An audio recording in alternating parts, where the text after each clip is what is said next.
महत्त्वाचे आहेत ते आपण काल पाहिले. तर आपण आता आज पुढचा आपला हा पाठ बाली बेट पाहूया. याचे लेखक आहेत पु ल देशपांडे. पु ल देशपांडे म्हणजे पुरुषोत्तम लक्ष्मण देशपांडे. पु ल देशपांडे यांचा जन्म 1919 आणि मृत्यू हा 2000 साली झाला. प्रसिद्ध विनोदी लेखक व नाटककार म्हणून यांची ओळख आहे. नसती उठाठेव, बटाट्याची चाळ, गोळा बेरीज, आसामी आसामी आणि फसवणूक ही त्यांची विनोदी पुस्तके आहेत. अंमलदार, भाग्यवान, तुझे आहे तुझं पाशी, सुंदर मी होणार, ती फुलराणी इत्यादी त्यांची नाटके पण प्रसिद्ध आहेत आणि काही नाटकांचा उल्लेख आपल्याला इथे दिलेला आहे. व्यक्ती आणि वल्ली हे व्यक्तिचित्रण, अपूर्वाई आणि पूर्वरंग ही प्रवास वर्णने सुद्धा त्यांची प्रसिद्ध आहेत. म्हणजे पु ल देशपांडे हे फक्त नाटककारच नाही, फक्त विनोदी लेखकच नाही, तर त्यांनी वेगवेगळी प्रवास वर्णने लिहिलेली आहेत, वेगवेगळी कथा लिहिलेल्या आहेत, त्याचबरोबर वेगवेगळी विनोदी पुस्तके सुद्धा लिहिलेली आहेत. या पाठामध्ये त्यांनी असंच एक प्रवास वर्णन जे बाली बेटाला ते भेट द्यायला गेले होते तिथलं त्यांनी आपल्याला सांगितलं आहे. आणि बाली बेटाला भेट दिल्यानंतर तिथे त्यांना कोणकोणत्या निसर्गातील वेगवेगळ्या रम्य गोष्टी आढळल्या ते त्यांनी अतिशय स्पर्श आपल्या मनाला स्पर्श होणाऱ्या अशा शब्दांतून व्यक्त केले आहे. आता प्रस्तुत पाठात लेखकांनी इंडोनेशियामधील बाली बेट व तेथील निसर्गसृष्टी यांचे नयनरम्य वर्णन केलेले आहे. मग काय म्हणतायत पहा लेखक. इंडोनेशिया हा समुद्रात रत्नजडित कंठा फेकून द्यावा तसा एक पाचूच्या बेटांचा पुंजकार. लेखकांचे जेव्हा आपल्याला इंडोनेशियाबद्दल किंवा त्या बाली बेटाबद्दलचे वर्णन ऐकायला मिळते त्यावेळेस ते काय सांगतायत की इंडोनेशिया हा काय आहे तर समुद्रामध्ये एक रत्नजडित म्हणजे काय, रत्नांनी जडलेला. कंठा म्हणजे गळ्यातला हार, कंठा याला आपण गळ्यातला हार असे म्हणतो आपण. मग रत्नजडित, रत्नांनी जडलेले, रत्नांनी तयार केलेले, रत्नांनी खूप साऱ्या भरून असलेला असा रत्नजडित हार, रत्नांनी तयार केलेला हा हार फेकून द्यावा समुद्रामध्ये अशा प्रकारचा एक पाचूच्या बेटांचा पुंजका. पाचू हे सुद्धा एक रत्न आहे जे हिरवेगार. म्हणजेच काय तर इंडोनेशिया इथली सृष्टी सगळी हिरवीगार आहे. जर तुम्ही समुद्रात लांबवर पाहिलं तर इंडोनेशिया हा छान हिरव्या हिरव्या रंगांचे रत्न जसे चमकतात तशाच प्रकारचे हे रत्न त्या समुद्रात फेकलेले आहेत हे त्या इंडोनेशियाला पाहिल्यानंतर आपल्याला लक्षात येतं. आणि मग अशा प्रकारचा पुंजका म्हणजे समूह. मग असा एक रत्नांचा, हिरव्यागार पाचूच्या रत्नांचा एक पुंजका त्या समुद्रात फेकून दिलेला आहे असं तिथे आपल्याला भास होतो असं लेखक आपल्याला सांगतायत. पु ल देशपांडे पुढे काय म्हणतायत की पण बाली मात्र ह्या कंठ्यातील कंठमणी आहे. बाली काय आहे, या कंठ्यातील कंठमणी आहे. इंडोनेशिया हा रत्नजडित कंठ आहे, रत्नांनी जडलेला, रत्नांनी तयार केलेला एक गळ्यातील हार आहे. तर त्या हारामध्ये एक मुख्य मणी असतो की नाही ज्याला आपण पेंडंट असे म्हणतो आणि तो आपल्या हाराला शोभा मिळवून देतो. तसाच बाली बेट काय आहे तर त्या कंठ्यातील कंठमणी आहे. कंठ म्हणजे थोडक्यात गळा, गळ्यात घातला गेलेला हार म्हणजे कंठ आणि कंठमणी म्हणजे काय तर त्या मुख्य हारातील एक कंठमणी, मुख्य मणी, त्याला आपण बाली बेटाचं वर्णन सांगतो. मग इंडोनेशियातल्या बेटांच्या समूहात बाली बेट एखाद्या ठिपक्यासारखेच आपल्या गोव्या एवढे आणि गोव्यासारखेच. सगळ्यांकडे पुस्तकं आहेत ना, परत एकदा आठवण करून देते. मी कालही सांगितलं होतं तुम्हाला की सगळ्यांकडे पुस्तक पाहिजे. पुस्तकामध्ये मी जेव्हा वाचत असते किंवा सांगत असते समजावून त्यावेळेस तुमचं त्या पुस्तकात लक्ष असलं पाहिजे. ठीक आहे. काय म्हणतात लेखक की बेटांच्या समूहातील बाली बेट एखाद्या ठिपक्यासारखी आहे. खूप सारे बेट आहेत, खूप सारे आयलंड आहेत आणि त्याच्यामध्ये बाली बेट काय आहे तर एक साधा छोट्याशा ठिपक्यासारखे. म्हणजेच काय, आपल्या भारताला पाहिलं तर आपल्या भारताच्या पूर्ण नकाशाला पाहिलं तर गोवा हे छोटंसं राज्य आहे आणि तसंच त्या गोव्या एवढंच म्हणजे गोव्यासारखंच असं हे बाली बेट आहे असं लेखक सांगतात. लेखक काय म्हणतात पहा. आपल्या नृत्य, गायन, शिल्प, चित्र अशा विविध ललित कलांचा रंगीबेरंगी गोफ विणणारे. आपल्या नृत्य, कला, गायन, शिल्प या सगळ्या वेगवेगळ्या कलांचे रंगीबेरंगी गोफ म्हणजेच काय तर एखाद्या दोरीला एकत्र विणून ठेवणे त्याला आपण गोफ असे म्हणतो. आणि अशा वेगवेगळ्या रंगीबेरंगी म्हणजे वेगवेगळ्या कलांनी नटलेलं हे बेट आहे.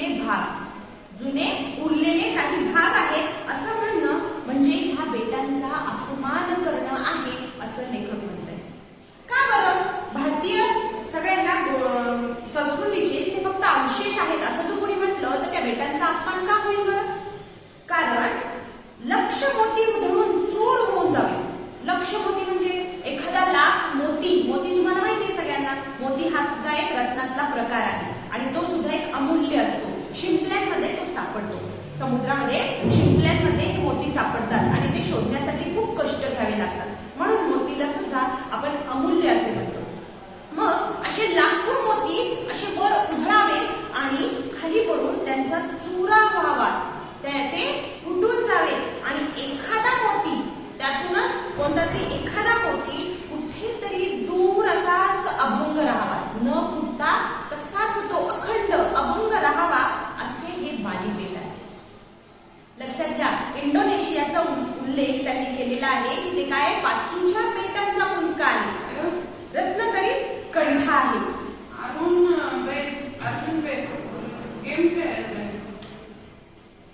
अर्जुन बेस तुझा गेम आम्हाला दिसायला लागला इकडे. बेस अर्जुन, राठोड श्रीनिवास, काय चाललंय? कॅमेरा व्यवस्थित ठेवा. गेम खेळतो तो, गेम कॉम्प्युटरवर आपल्याला दिसायला आपल्याला. त्याला रिमूव्ह करू टाका. ठीक आहे, रेकॉर्डिंग आहे माझं.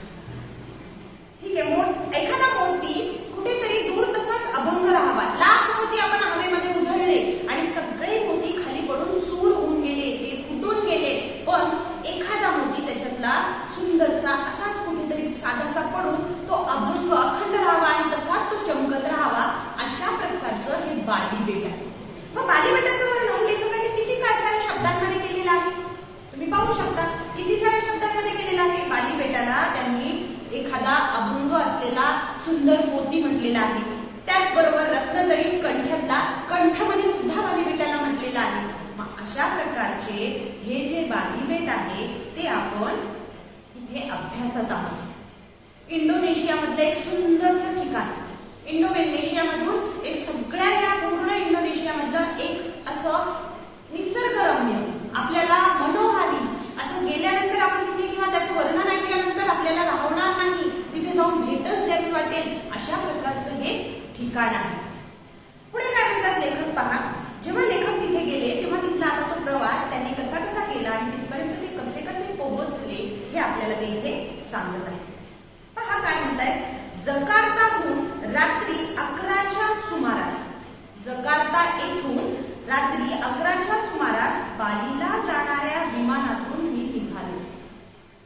जकार्ता हे सुद्धा एक तिथलं ठिकाण आहे आणि तिथून रात्री 11च्या सुमारास बालीला जाणाऱ्या विमानातून लेखक निघाले आणि मध्यरात्री बालीमधल्या देनपसार गावच्या चिमुकल्या विमानतळावर उतरले. बालीमधल्या देनपसार गावच्या चिमुकल्या म्हणजे छोट्याशा विमानतळावर हे सगळे उतरले. बाली हा टुरिस्टांचा स्वर्ग. टुरिस्ट म्हणजे कोण? पर्यटक. टुरिस्ट कोण आहे? पर्यटक. टुरिस्ट म्हणजे पर्यटक, फिरायला गेलेले, छान वेगवेगळे ठिकाणं पाहण्याची आवड असणारे, वेगवेगळ्या नैसर्गिक ठिकाणांना, ऐतिहासिक ठिकाणांना भेट देऊन त्यांची माहिती करणारे, हे म्हणजे पर्यटक. मग टुरिस्टांचा स्वर्ग म्हणजेच पर्यटक वेगवेगळ्या ठिकाणांना भेट देतात. पर्यटक वेगवेगळ्या ठिकाणी फिरून येतात. पण त्यातल्या त्यात स्वर्ग, स्वर्ग ही कल्पना आहे, सगळ्यांना माहिती आहे. आणि ही कल्पना म्हणजे काय स्वर्गाची? की तिथे खूप साऱ्या सोयी सुविधा असतात, तिथे खूप काही आपल्याला सुखसुविधा भेटतात, तिथे आपल्याला रेडीमेड ऐकतं जेवायला मिळतं, आपण म्हणल्या त्या वस्तू आपल्याला तिथे मिळतात, असं काल्पनिक ठिकाण म्हणजे स्वर्ग आपण म्हणतो. मग हे अशा प्रकारचा टुरिस्टांचा स्वर्ग म्हणजेच बाली बेट, हे सुद्धा एक वर्णन बाली बेटाबद्दल पु ल देशपांडे आपल्याला सांगत आहे. पुढे ते काय म्हणतायत. त्यामुळे इथले टुरिस्ट खाते अतिशय तत्पर आहे. त्यामुळे काय, इथले टुरिस्ट खाते अतिशय तत्पर आहे, म्हणजे प्रत्येक गोष्टीला ते तयार असतात. कुणी जर बाहेरून पर्यटक आला तर त्याला ते योग्य सेवा द्यायला तत्पर असतात. मी कोण आहे हे कळल्यावर तिथला एक तरुण अधिकारी म्हणाला. लेखक जेव्हा तिथे पोहोचले तेव्हा लेखक कोण आहेत ते पु ल देशपांडे एक साहित्यिक आहेत, ते एक लेखक आहेत, हे जेव्हा तिथे कळलं तेव्हा ते कळल्यावर तिथला एक तरुण अधिकारी लेखकांना म्हणाला, तुम्हा उभयंतांचे अधिक मनपूर्वक स्वागत. आता उभयंता म्हणजे काय तर जोडपे. उभयंता म्हणजे जोडपे, पती पत्नी हे दोघं, त्या दोघांना उभयंता. उभय म्हणजे दोन, लक्षात येतं. उभयंता दोघांची जोडी म्हणजे तिथे पती पत्नीला दोघांना काय म्हटलं जातं? उभयंता. म्हणजेच या आपले लेखकांचे आणि त्यांच्या पत्नीचे तुमचे इथे मनापासून स्वागत आहे. मनपूर्वक म्हणजे मनापासून स्वागत आहे असं लेखकांना तिथला एक तरुण अधिकारी म्हणाला. मध्यरात्रीची वेळ, किर्र जंगलातून आमची मोटार. आता किर्र हा शब्द काय आहे? उच्चारासाठीचाच आहे. किर्र जंगल म्हणजे अतिशय दाट असा अंधार पसरलेला आहे. जंगल सुद्धा तेवढंच दाट आहे आणि तिथून असा बारीकशा किड्यांचा शांतता पसरलेली, त्याच्यामध्ये या किड्यांचा वगैरे आवाज येतो, त्याला आपण किर्र जंगल असे म्हणतो. मग मध्यरात्रीची वेळ, मध्यरात्री कसल्याही प्रकारचा दुसरा गलका नसतो, आवाज नसतो आणि अशा या शांततेच्या वेळात या किर्र जंगलातून, अशा दाट जंगलातून आमची मोटार समोरचा वळणदार रस्ता काटत निघाली होती. आणि रस्ता पण कसा होता? वळणावळणाचा रस्ता होता, वळणदार असा रस्ता होता. आणि हा रस्ता काटत म्हणजे हा रस्ता कापत पुढे जात जात आमची मोटार निघाली होती. भोवती माडांच्या राया होत्या. माड म्हणजे नारळ. माड म्हणजे काय? नारळाच्या झाडाला इथे माड म्हणजे, राया म्हणजे रांग. तर पुढे काय होती? नारळांच्या झाडाची रांग होती. मग या माडांच्या राया होत्या आणि मधूनच काय दिसायचं लेखकांना? झापांची छपरे असलेला झोपड्यांचा पुंजका. तुम्ही झोपड्यांचे वेगवेगळे प्रकार पाहिले, कौलारू घरांचे झोपड्या पाहिलेले आहेत किंवा मग अशा झावळ्या टाकलेल्या. तुम्हाला नारळाच्या झाडाची पाने माहिती आहे? ती कशी असतात? अशी बारीक बारीक पानं त्याला असलेली अशी घेरदार मोठी अशी पाने असतात. मग त्याचं एक झुडूप बनलं जातं आणि ह्या नारळाच्या पानांना वापरून झोपड्यांचं छत बनवलं जातं. म्हणजे त्याला झावळ्या असं म्हणतात. झावळ्या म्हणजे काय? नारळाच्या झाडांची ही जी मोठी मोठी पाने आहेत ना, त्यांना झावळ्या म्हटलं जातं. मग मध्येच काय दिसेल? लेखक मोटारीतून जात होते, त्यांना आजूबाजूला नारळाच्या झाडांच्या रांगा तर दिसल्यात आणि मध्येच एखादी झापांची म्हणजे या नारळाच्या झावळ्यांपासून तयार केलेली झापांची छपरे असलेला झोपड्यांचा पुंजका म्हणजेच समूह एकत्र काही छोटे छोटे झोपड्या अशा एकत्र बांधलेल्या होत्या आणि त्या तिथे आपल्याला लेखकांना पाहायला मिळाल्या. मग अशा छोट्या छोट्या ज्या झोपड्या होत्या त्या तिथे त्यांना लेखकांना त्यांचा पुंजका, झोपड्यांचा छोटासा समूह लेखकांना मध्येच त्या नारळाच्या झाडाच्या मध्ये मध्ये तो दिसायला लागला. मग या झोपड्या कशा दिसल्या? तर गाडीचा जो उजेड असतो की नाही, लाईटचा, हेडलाईट म्हणता तुम्ही, तर त्या गाडीच्या उजेडात, त्या दिव्यांच्या प्रकाशात थोडक्यात त्या झोपड्यांचा पुंजका दिसे, नारळाच्या झाडांची रांग दिसे आणि थोड्याच वेळात ती नाहीसी होईल. म्हणजेच इतक्या वेगात ती मोटार त्यांची निघालेली होती. माझ्या शेजारी बसलेल्या अमेरिकन म्हातारीने तेवढ्यात हाऊ वंडरफुल म्हणायला सुरुवात केली.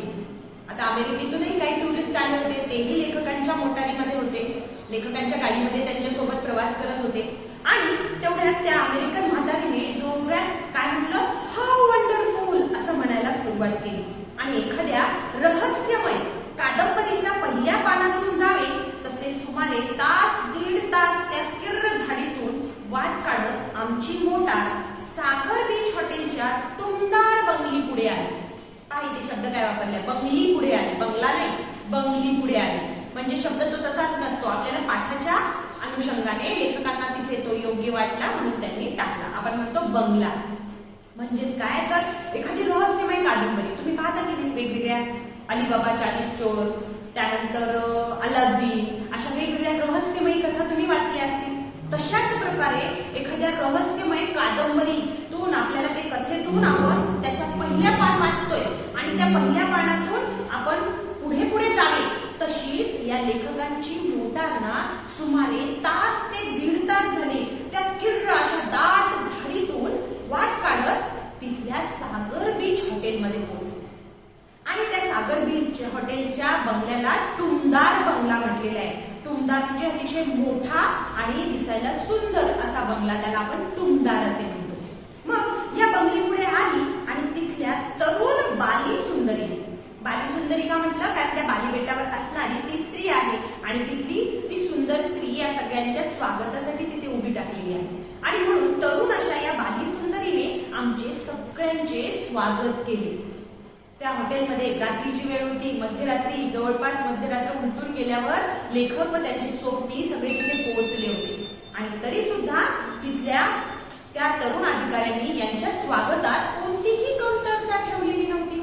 आणि मग तिथल्या एका तरुणीने म्हणजे त्या सुंदर तरुण बाली सुंदरीने काय केलं, यांचं स्वागत केलं. पण ती तरुणी रात्रीचा 1:30-2चा सुमार असेल. रात्रीचा किती वेळ झाली होती, 1:30 ते 2 वाजेची वेळ झाली होती. आणि तरी सुद्धा ती तरुणी आणि त्या स्वागत विभागातले ते चपल तरुण, चपल म्हणजे काय, चपळ असलेले, अतिशय चुणचुणीत उत्साही असलेले ते तरुण चेहऱ्यावर जागरणाचा यत्किंचित म्हणजे अगदी थोडासा सुद्धा ताण न दाखवता या सगळ्यांचे स्वागत करत होते. तुम्हाला रात्री 1:30-2ला कोणी उठवलं आणि आपण विचार केला की हा, आई म्हणते की चला आपले इथे पाहुणे आलेले, उठ बरं इथून, तू दुसरीकडे जाऊन झोप, यांना पाहुण्यांना जागा दे, आपण किती आळस करतो. पण हे टुरिस्टांचा स्वर्ग बांधला लेखकांनी यामुळेच म्हटलं, कारण तिथले जे हे तरुण अधिकारी असतील, त्या सागर बीच हॉटेलमधले अधिकारी असतील, तरुण तरुणी असतील, ते काय करतायत की 1:30-2 वाजलेले असलेले सुद्धा तरी सुद्धा ते हसत मुखाने, चेहऱ्यावर थोडासाही ताण न दाखवता किंवा कंटाळा न दाखवता या सगळ्यांचे स्वागत करत आहेत. आणि ह्या बेटात घड्याळ नावाची गोष्ट नाही हे लगेच लक्षात आले.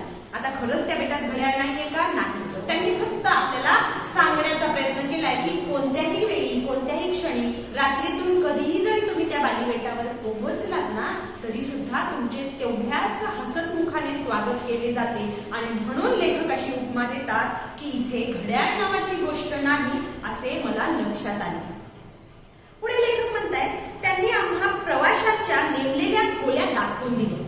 या सगळ्या प्रवाशांच्या आधीच खोल्या बुक झालेल्या होत्या, नेमून दिल्या गेल्या होत्या. आणि कोणाची कोणती खोली आहे तिथपर्यंत या सगळ्या अधिकाऱ्यांनी, या तरुणांनी, या तरुणींनी, स्वागत विभागामध्ये जे कोणी होते तरुण तरुणी, त्यांनी सगळ्यांना त्यांच्या खोल्या दाखवून दिल्या. 5 मिनिटातच बाली बेटाने माझे घोरणे ऐकायला सुरुवात केली. म्हणजे लेखक प्रवासाने एवढे थकून गेले होते की 5च मिनिटामध्ये खोलीत पोहोचल्यानंतर ते इतके गाढ झोपले की त्यांच्या घोरण्याचा आवाज सुद्धा त्या बाली बेटाने आता ऐकायला सुरू केला, असं लेखक सांगतायत. पहाटे लवकर जाग आली. बाहेरच्या ओटीवर येऊन पाहतो तो दारात समुद्र. आता खरंच दारात समुद्र आलाय का लेखकांच्या? नाही. लेखकांची खोली अशा ठिकाणी होती की त्यांनी दार उघडताच क्षणी त्यांना छानसा असा निसर्गरम्य समुद्र दिसायला लागला. समुद्राच्या त्या काठावर त्यांना ते दिसायला लागले. तर त्या अशा अंधुक प्रकाशात कोळ्यांच्या चिमुकल्या होड्या मासेमारीला निघालेल्या होत्या. लेखकांना त्या समुद्रात काय दिसलं पहा, आपल्या पुस्तकामध्ये सुद्धा चित्र आहे आणि त्या चित्रामध्ये आपल्याला छोट्या छोट्या 2 होडी दिसत आहेत, एक नाव दिसतेय आणि सुंदर असा हिरवागार समुद्र पसरलेला दिसत आहे. त्यामध्ये काय दिसते पहा की लेखक सकाळी लवकर उठले. लेखक गेल्या गेल्या तिथे झोपे गेले होते, छान गाढ झोप लागली. म्हणून लेखकांचे घोरणे सुद्धा त्या बालीबेटाने ऐकायला सुरुवात केली आणि त्यामुळे लेखक पहाटे लवकर उठले. आणि प्रकाश कसा होता लेखक उठल्यानंतर? असा छान अंधुक प्रकाश होता, थोडासा उजेड आणि थोडासा अंधार, अशा प्रकारचा जो प्रकाश असतो तसा प्रकाश तिथे होता. आणि लेखक त्यांच्या दाराच्या बाहेर येऊन त्यांच्या त्या ओटीवर, ओटी म्हणजे काय, थोडासा असा सिमेंटने बांधलेला एक चबुतरा, दगड मोठा उंच असा, त्याला आपण ओट्यावर म्हणतो. दाराच्या बाहेर ते येऊन पाहतात तर त्यांना दारात असा छान सुंदर समुद्र दिसला. आणि तिथून समोर पाहिलं समुद्रात तर जे कोळी होते, कोळी म्हणजे कोण, तर मासेमारी करणारे जे व्यक्ती असतात, जे लोक असतात त्यांना आपण कोळी असे संबोधतो. मग हे जे कोळी होते त्यांच्या चिमुकल्या छोट्या छोट्या होड्या घेऊन मासेमारीला निघाले होते. ओटीपुढच्या अंगणात मी फिरायला सुरुवात केली. त्या ओटीच्या पुढे छोटंसं अंगण होतं. तुम्ही थोडंसं इमॅजिन केलं, थोडीशी कल्पना केली तर तुम्हाला लक्षात येईल की तिथलं दृश्य किती सुंदर आणि मस्त थंडगार वातावरण, नयनरम्य असं ते दृश्य तुम्हाला दिसून येईल. आणि आपल्यालाही वाटेल आपण एक दरवाजा उघडला की आपल्या दारासमोर जर समुद्र असेल तर किती मज्जा येईल आपल्याला आणि आपणही तसेच आनंदी होऊन जाऊ. आता बऱ्याच जणांनी ट्रिप काढली असतील, आई वडिलांसोबत असो किंवा आपल्या शाळेच्या ट्रिपला आले असतील, तिथे सुद्धा आपण सकाळी लवकर उठून किती मज्जा केली होती, किती मस्ती केली होती, सगळ्यांना जवळपास आठवतही असेल. मग अशा प्रकारे लेखकही फिरायला गेले होते. ते जेव्हा दाराच्या पुढे आले थोडेसे तर त्यांना छोटंसं अंगणही होतं आणि त्या अंगणात ते आता फिरायला सुरुवात करत होते. फक्त देवळातला पहाटेचा चौघडा वाजत नव्हता. चौघडा एक वाद्य आहे जे मंदिरांमध्ये सकाळी सकाळी आपल्या देवांची आरती करण्याच्या आधी वाजवला जातो आणि सगळ्यांना जवळपास त्याच्याने जाग येते की आता देवाची आरती सुरू सुरुवात होणार आहे. मग मंदिरामध्ये जो सकाळचा चौघडा वाजवला जातो ते वाद्य वाजवलं जातं ना, ते वाद्य फक्त वाजत नव्हते. एरवी खेटे गाव मी जनाची किंवा मनाची पर्वा न करता मुक्त आवाजात गायला सुरुवात केली. लेखक काय म्हणतात, फक्त देवळातला पहाटेचा चौघडा वाजत नव्हता, बाकी वातावरण तसंच निसर्गरम्य होतं. एरवी खेटे गाव. आता इथे हे एरवी खेटे गोवे म्हणजे काय, तर एरवी जसं वातावरण असतं साधारण तसं वातावरण तिथे होतं. मी जनाची किंवा मनाची पर्वा न करता मुक्त आवाजात गायला सुरुवात केली. म्हणजे लेखक म्हणतात, माझ्या मनाची मी पर्वा केली नाही, माझा आवाज कसा असेल, माझ्या आवाजाने इतरांना त्रास होईल का, माझ्या मनाची नाही आणि जन म्हणजे इतर लोकांची सुद्धा मी पर्वा केली नाही. आणि लेखक जोर जोरात गायला लागले.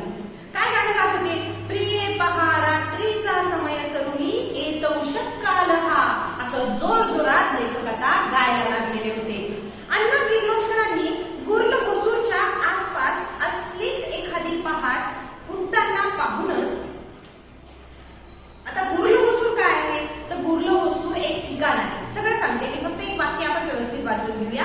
अण्णा किर्लोस्कर हे एक मराठी संगीत नाटककार आहेत, ज्यामध्ये ते गाणे गायचे.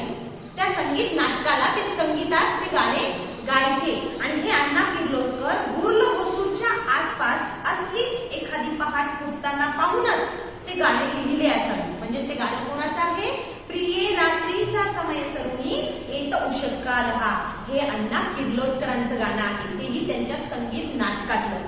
आणि मग त्या लेखकांना वाटते की असंच त्यांचे संगीत नाटक सुरू आहे आणि तिथल्याच कुठल्या तरी त्या गुर्ल होसूरच्या ठिकाणी, गुर्ल होसूर हे महाराष्ट्र व कर्नाटक राज्याच्या सीमेवर असलेले एक सांगली जिल्ह्यातील गाव आहे. महाराष्ट्र व कर्नाटक राज्याची सीमा जिथे आहे त्या सीमेवर सांगली जिल्ह्यातलं एक गाव आहे, जी किर्लोस्करांची कर्मभूमी म्हणून ओळखली जाते. किर्लोस्कर कोण आहे, मराठी संगीत नाटककार आहे. आणि यांची कर्मभूमी म्हणजे त्यांनी तिथे भरपूर काम केलेलं आहे, संगीत नाटकांना तिथे रचलेलं आहे, तिथे सादर केलेलं आहे, आणि म्हणून त्यांची कर्मभूमी म्हणून सांगितली जाते. आणि ह्या गुर्ल होसूरच्या आसपास आता लेखक जी पहाट अनुभवत आहेत की नाही, आताची सकाळ जी लेखकांना अनुभवायला मिळते तशीच एखादी सकाळ पाहून त्यांनी हे गाणं लिहिलं असावं. एखाद्या रम्य नाटकाची नांदी सुरू व्हावी. नांदी म्हणजे सुरुवात. सुरुवातीचं जे संगीत नाटक सुरुवात होतं त्यावेळेसचं सुरुवातीचं जे संगीत असतं त्याला आपण नांदी असे म्हणतो. मग पूर्वीच्या संगीताच्या नाटकाच्या सुरुवातीला काय करायचे की नटेश्वर म्हणून एक आपल्याला माहिती आहे, एक गोल आकारामध्ये नृत्य देवता, त्या नटेश्वराची आळवणी म्हणजे प्रार्थना करण्यासाठी एक छोटंसं पद, एक छोटंसं कडवं गायलं जायचं. आणि त्यालाच नाटकाची सुरुवात, त्याच्यानेच नाटकाची सुरुवात केली जायची आणि त्याला नाटकाची नांदी असे म्हटले जाते. एक आपला नृत्याचा जो देवता आहे त्याला नटेश्वर असं म्हटलं जातं. त्या नटेश्वराची प्रार्थना करण्यासाठी एक छोटंसं कडवं गायलं जायचं, त्याची प्रार्थना केली जायची आणि त्या प्रार्थनेला गाऊन नाटकाची जी सुरुवात केली जायची त्यालाच आपल्या नाटकाची नांदी असे म्हटले जाते. मग ही नांदी सुरू व्हावी तशी ती पहाट होती. जसे काही आता नाटकाला सुरुवात झालेली आहे, त्या नटेश्वराची प्रार्थना सगळ्यांनी सुरुवात केलेली आहे. आणि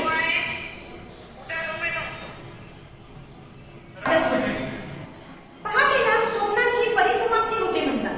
म्हणजे पहाटे पाहिलेले स्वप्न पूर्ण होतात. असं कुणाला वाटलं बरं की आता सकाळी सकाळी स्वप्नात आपण होतो आणि सगळ्यांना छान असं मोठं चॉकलेट भेटलेलं आहे, कुठेतरी छान फिरायला गेलेले आहे, तुम्हाला पाहिजे होती ती वस्तू तुमच्या हातात आईने किंवा पप्पांनी आणून दिलेली आहे.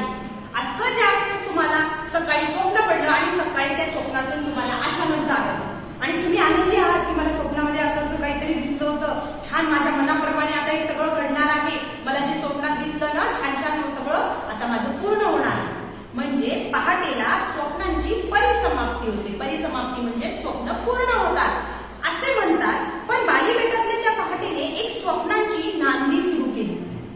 जसं नाटकाला सुरुवात होते आणि नाटक अजून पूर्ण लांब असतं, तसंच बालीबेटावर जेव्हा लेखकांना सकाळी सकाळी जाग आली की नाही, तिथलं सकाळचं छान अंधुक आणि प्रकाश थोडासा असलेलं वातावरण पाहिलं, समोरचं छान समुद्र पाहिला आणि छान त्या समुद्रामध्ये छोट्या छोट्या होड्या घेऊन कोळी लोक मासेमारी करत होते. लेखकांना हे सगळं दृश्य दिसलं आणि लेखकांना काय वाटलं की फक्त पहाटेच स्वप्नांची परिसमाप्ती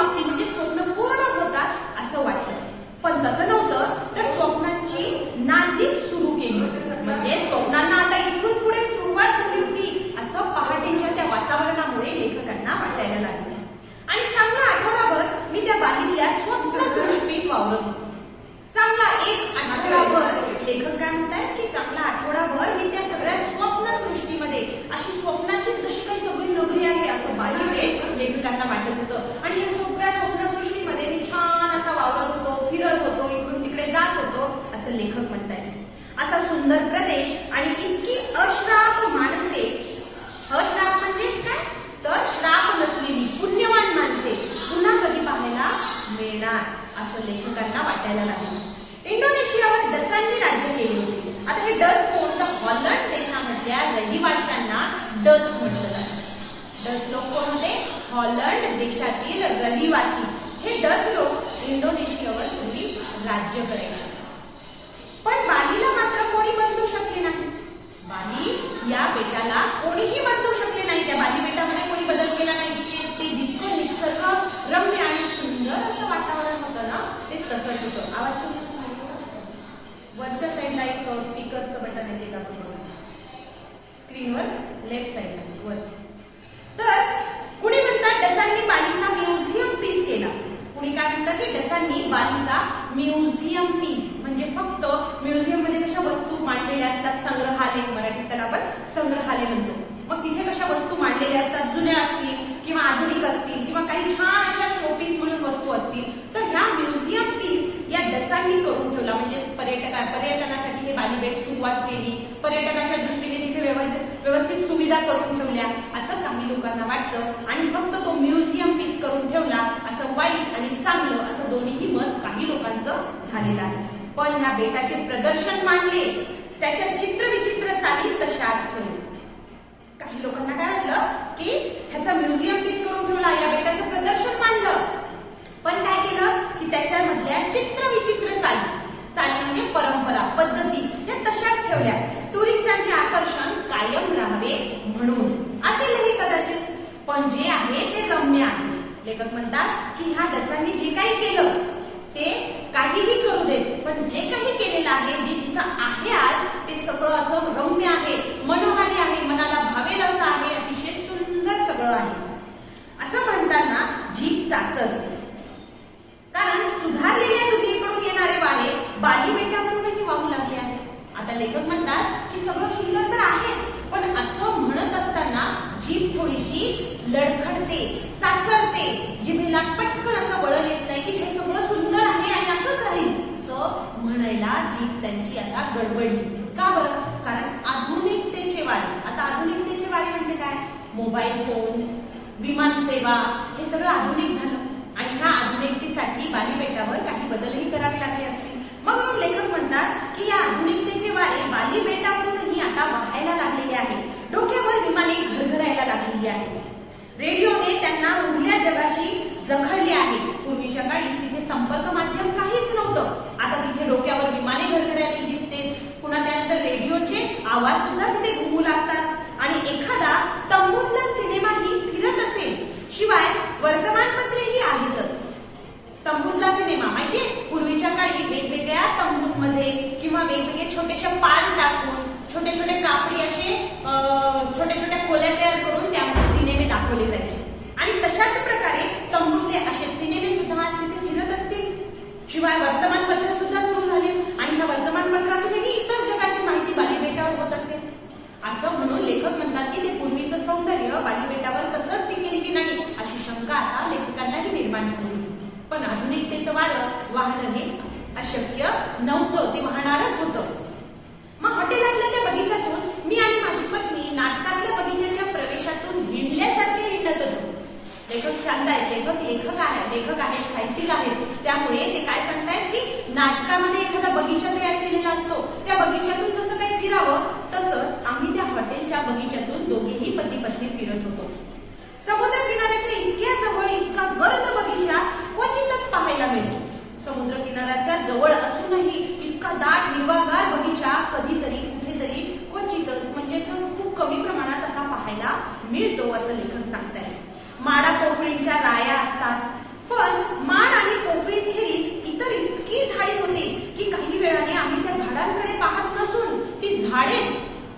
वेळेला काय वाटलं लेखकांना की ती लेखक त्या झाडांकडे पाहत नाहीयेत, तर ती झाडे ही कोण मंडळी आली आहेत म्हणून आमच्याकडे पाहतायत की काय असा भास लेखकांना झाला.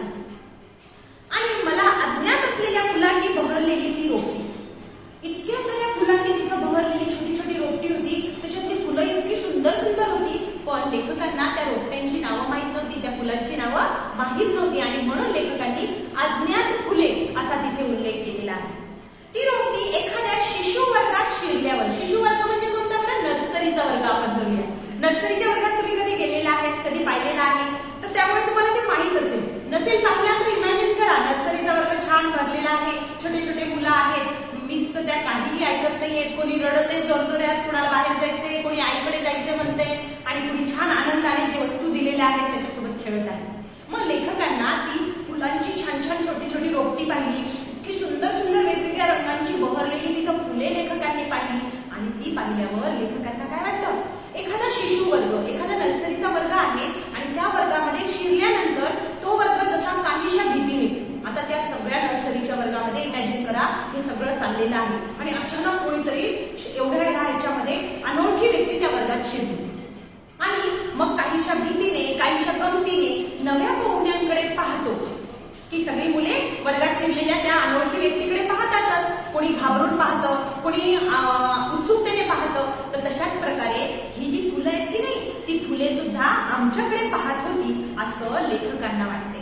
काही भीतीने पाहत होती, काही गमतीने पाहत होती, कोणी उत्सुकतेने पाहत होतं. आम्ही पुढे सरकल्यावर त्यांनी एकमेकांकडे मिस्किलपणे डोळेही विचकावले असते. लेखक म्हणतायत की आम्ही थोडंसं पुढे सरकलो आणि पुढे सरकल्यानंतर म्हणजे ते फुलं मागे राहिले आणि लेखक फिरत फिरत पुढे गेले, तर ते फुलं काय करतायत, एकमेकांना छान डोळ्यांनी इशारे करतायत असं लेखक कल्पना करतायत. किती सुंदर सुंदर कल्पना करतायत लेखक पहा. आणि त्या फुलांनी काय केले असतील, एकमेकांकडे गमतीने, मिस्किलपणे म्हणजे थट्टा करून एकमेकांकडे पाहून डोळेही पिचकावले असतील. जसं तुम्ही आपल्या मित्राला, जर तुमच्याकडे काय घडले किंवा तुम्हाला जोरात काही बोलता येत नाही, तर मित्राला कसं किंवा मैत्रिणीला कसं असं हाताने मारता आणि काय म्हणता, पहा पहा, आणि आपण डोळ्यांनी भरपूर इशारे करतो भरपूर काही गोष्टींसाठी. आता आपण इथे छोटंसं उदाहरण दिलं, पण तुम्हाला आठवत असेल आपण अशी वर्गामध्ये किती छान छान मज्जा केली असेल. मग असंच मित्राला डोळ्यांनी हळूच खुणावलं असेल की बघ बघ, आणि बघ बघ मीच गेल्या, मीच आल्या, बघ बघ तो काय करतोय, असं आपण डोळ्यांनी जसं खुणावतो तशाच प्रकारे मुलंही एकमेकांकडे मिस्किलपणे डोळे विचकावून एकमेकांकडे पाहत होती आणि लेखक तिथून फिरतायत असं सगळे फुल त्या एकमेकांना इशारा करून सांगत होती. आणि त्या फुलबाग भल्या पहाटे अगदी टवटवीत अशी जागी असलेली लेखकांना दिसली. इतक्या सकाळी सुद्धा त्या बागेतील सगळी फुले अशी टवटवीत होती, ताजी होती असं लेखक सांगतायत. वेलींचे अंगणुरे झाले होते. वृद्ध वृक्षांचा समुदाय तेवढा अजून झोपेतल्या डुलक्यात येत होता. म्हणजेच काय तर वेली ह्या दवबिंदूंनी न्हावून निघाल्या होत्या, दवबिंदूंनी त्यांची अंघोळ झाली होती आणि वृद्ध वृक्षांचा जो समुदाय आहे तो समुदाय अजून झोपेत डुलक्यात येत होता.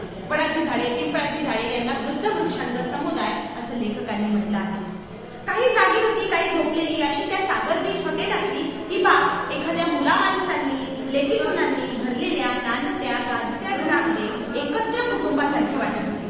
लेखकांना ती बाग एखादं एकत्र कुटुंब असतं, त्या घरामध्ये छोटी छोटी लहान मुलं, लेकी, सुना, मुलं, माणसे असं सगळं भरलेलं जे आहे एकत्र कुटुंब असतं, त्या एकत्र कुटुंबासारखी ती बाग लेखकांना जाणवत होती. उणीव होती ती पहाटेचे मंगलपाठ म्हणणाऱ्या सृष्टीच्या गाणाऱ्या घाटांची. उणीव म्हणजे काय, कमतरता होती ती सृष्टीचे मंगलपाठ गाणारे घाट म्हणजे गायक, राजगायक. राजदरबारामध्ये राजाला सकाळी उठवण्यासाठी जे गायक असायचे गाणं म्हणणारे, त्यांचं मनोरंजन करण्यासाठी त्यांना भाट असे म्हटलं जायचं. आणि मग या सृष्टीच्या गायकांची म्हणजेच हे सृष्टीमधले गायक म्हणजेच पक्षी यांची कमतरता होती. बालेबेटात मला जर कुठे शोधून सापडले नसतील तर ते पक्षी असतात. लेखक म्हणतात की लेखकांना त्या बालेबेटात पक्षी आढळलेच नाही. इतक्या सुंदर बेटावर पाखरे का नसावी असा प्रश्न लेखकांना पडला. त्या भाटांची उणीव, त्या पक्ष्यांची उणीव, त्या गाणाऱ्या पक्ष्यांची उणीव ती माझ्या गाण्याने भरून काढत.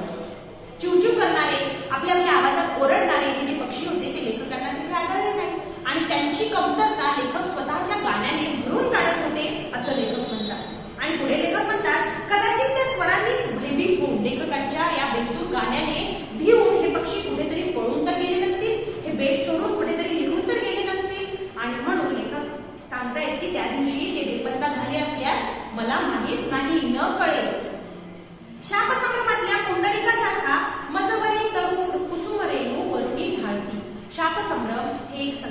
नाटक आहे आणि पुंडलिक काय आहे तर तिथल्या नाटकातला एक नायक आहे, अभिनेता आहे आणि त्याच्यावर झाड काय करतायत की वरून फुलांचा वर्षाव करतायत. असं म्हणत